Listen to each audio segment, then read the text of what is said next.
Magandang araw mga ka-Charmy Chikahan! Andito tayo ngayon upang makialam, makibahagi at malaman natin ang storya ng buhay na tsak na inyong kagigiliwan. Ipinakikilala ko nga pala ang estudyante mula sa Assumption College of Davao na sina Rohani, Joanne at si Camille. Kumusta naman yung buhay nyo?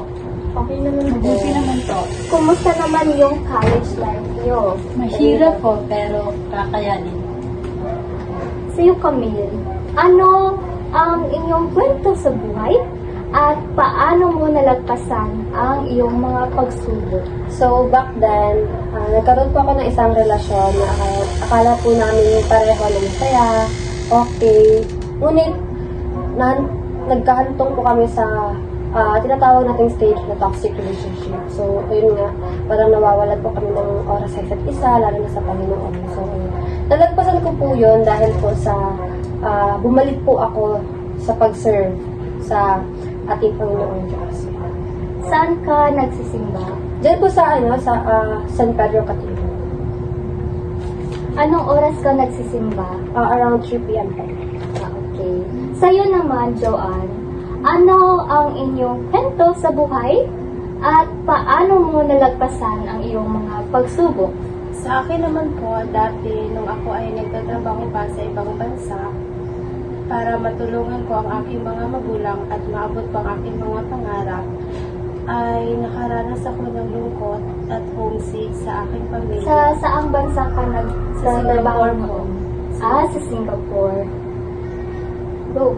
Ay nakaranas ako doon ng homesick, kaya napag-isip-isip ko na lumapit sa kanya at magsimba tuwing linggo para maging matatag. Anong At oras ka nagsisimba sa tuwing linggo?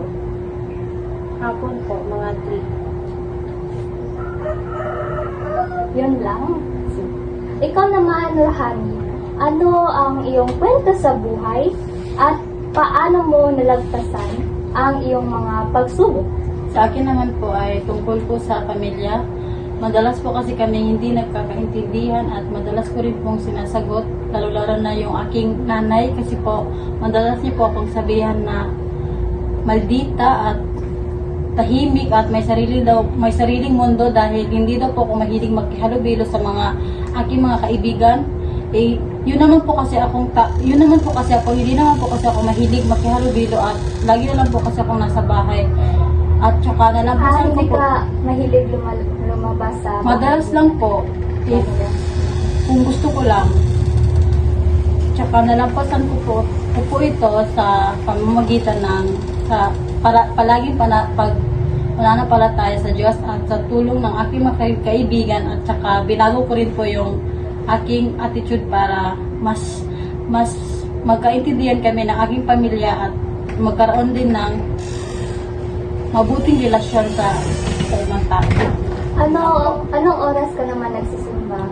Mga around 12 po, 12 p.m. Sa saang simbahan? Doon po sa aming barangay, sa Barangay Waan. Taga-barangay Waan ka. Opo.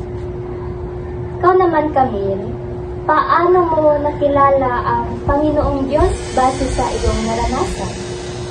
Katulad po ng sabi ko kanina, I've been through relationship, toxic relationship rather. So, yun na. Naalala ko yung Diyos ulit dahil po bumalik po ako sa pagsisimba at pagsusunod sa Kanya. Ikaw naman, Joanne, paano mo nakilala ang Panginoong Diyos base sa iyong naranasan? Sa akin naman, nakilala ko ang Diyos sa tuwing ako ay nagsisimba doon at tuwing ako ay nagbabasa ng mga Biblia upang para mawala at maisa ng aking lungkot. Dito sa Pinas, saan ka nagsisimba? Dito sa Pinas. Dito sa Anong church? Holy Cross. Sa Holy Cross Church. Ikaw naman, Rohani, paano mo nakilala ang Panginoong Diyos base sa iyong naranasan? Sa sa pamamagitan ng pagsali sa mga organization doon sa aming barangay at sa pag-attend ng mga seminar tungkol sa Diyos at sa mga propeta at saka sa tulong na rin po ng aking pamilya at kaibigan. Ganda naman ang kwento niyo. Ikaw naman, Camille, ano ang nais mong ipahatid sa mga kabataan na nasa sitwasyon mo noon? Masasabi ko lang po is huwag pumasok sa isang relasyon kapag hindi ka pa handa at Tama nga naman. lalo na kapag hindi na mamagitan sa inyo ang Panginoon Diyos.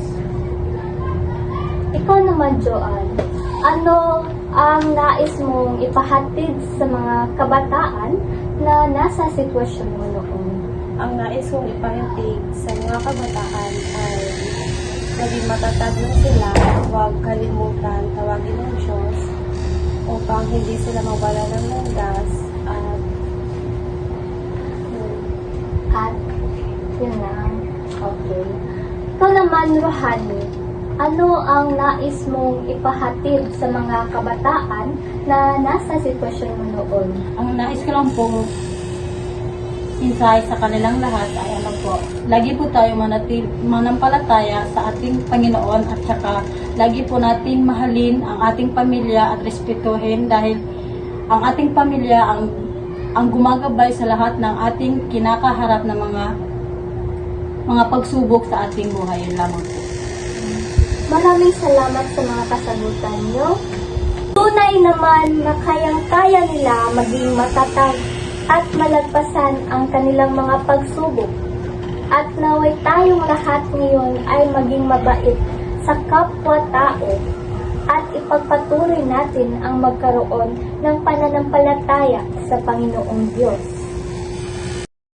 Hanggang sa muli, mga ka-Sharmi Chikahan, always remember to pray and serve God in your life.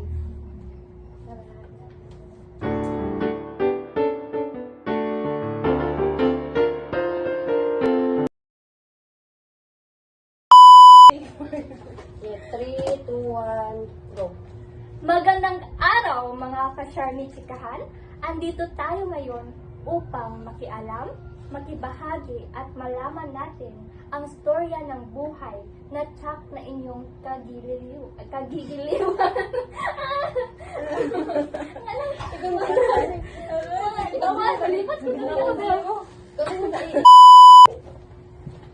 Go. Magandang araw, mga ka-Sharmi Chikahan. Andito tayo ngayon upang makialam, makibahagi at malaman natin ang storya ng buhay na tsak na inyong kagigiliwan. Ipinakilala ko nga pala ang estudyante mula sa Assumption College of Davao. Matakot ka sa ipinakilala. Ipinakilala. Ipinakikilala. Ipinakilala.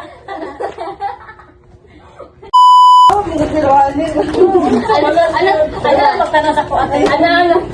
3, 2, 1. Ay, lagi, oo.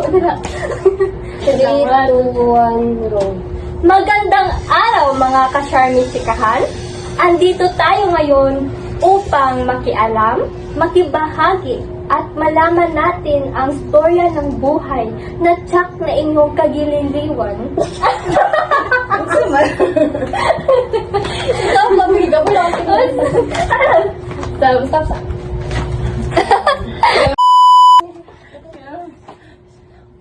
Magandang araw, mga ka-Sharmi Chikahan.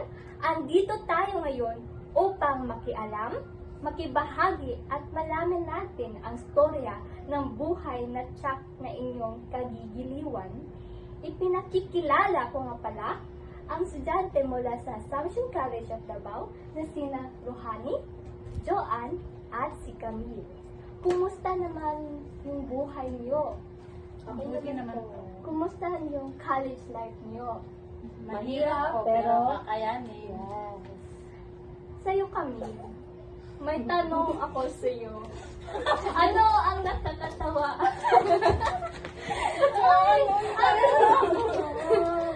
Ano nalalagay ng gulpin?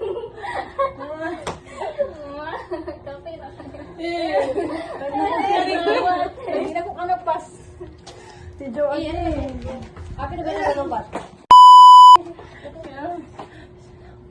Magandang araw, mga ka-Sharmi Chikahan.